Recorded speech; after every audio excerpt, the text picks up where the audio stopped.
नमस्कार रश्मि home kitchen रे आपण मानकु स्वागत। वीडियो को संपूर्ण वाच करंतु। वीडियो भल लागिले प्लीज लाइक शेयर करिवे। आउ जदि चैनल रे नुआ अछंती तेबे प्लीज सब्सक्राइब करिवे। माछ मुंड पोई घांट एहा आम ओडिया मानकर पारंपरिक रेसिपी। एहा को तो घरे प्राय समस्त बनांती। आज मु किपरि बनौची चलंतु देखिबा।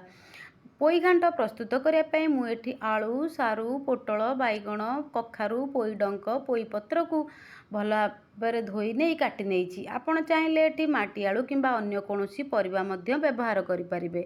परिबार क्वांटिटी को नहीं मुझे गोटे फाड़ मुंड गोटे लांज को लुण हलदी गोलाई नहीं। मसला प्रस्तुत करने सोरिष जीरा लंका रसुण फाड़े पियाज गोटे टमाटो को नहीं मिक्सिंग जार दे भल भाव चिकन कर बाटी नहीं। एबे कड़ाई रे प्रथमे सोरिष तेल देदेबा। सोरिष तेल रे माछ भाजी तरकारी रांधिले तार स्वाद दुई गुणा बढ़ी थाए। एबे माछ गोटे पट साइड आमर भाजी होई आसिलानी। आर पट साइड को भाजी देई ताकू आमे एक पात्र को काढ़ी नेबा। माछ ठंडा हला परे मु ताकू गुंड करी रखिदबा। एबे सेई कड़ाई सेई तेल रे किछि सोरिष फुटाई आमे परिबा को भाजी नेबा। परिबा को टिके एपट सेपट करी देई स्वाद अनुसार लुण हलदी देई परिबा को पाखापाखि 2 ରୁ 3 मिनिट पर्यंत भाजी नेबा। परिबा एबे आमर भाजी होई आसिलानी। एबे आमे बाटी रखिथिबा मसला को परिबारे देई से पुणी थरे 2 ରୁ 3 मिनिट पर्यंत कषि नेबा। जेमति कि परिबा सहित मसला भल भाबरे कषि होई मिसी जाए। एबे परिबा मध्य कषि होई आसिलानी मसला मध्य भल भाबरे कषि होई आसिलानी। एबे आमे सेथिरे उषुम पानी देई दबा।